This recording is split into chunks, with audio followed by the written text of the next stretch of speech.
will be written between two teams with 3 decades of history. And it's no longer Oakley and Mourning and Van Gundy brothers, although Pat Riley is still here.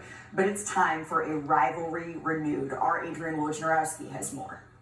Houston goes under, and the New York Knicks have become the second team in NBA history to knock off a number one. This one's going to get really ugly. And there's a fight right now. Jeff Van Gundy is on the bottom of the pile. There are bad feelings between these two teams. This New York-Miami basketball board war began with a curt resignation letter spitting out of an old fax machine inside of Madison Square Garden.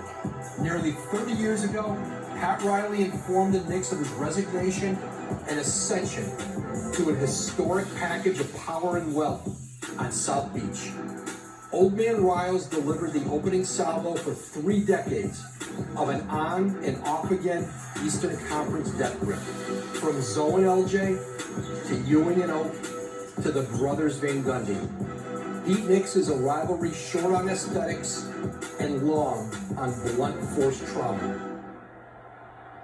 Jimmy to the rim. The Cats put up. It's in! The Miami Heat touches the 6-8 seed to defeat a number 1 seed. It's always good for the league when there's a Heat Knicks playoff series.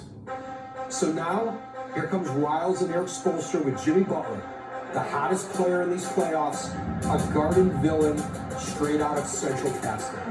I don't care where we play. We know that we're going to compete. Whether we play in Miami, whether we play in the Garden, or we play at Rucker Park.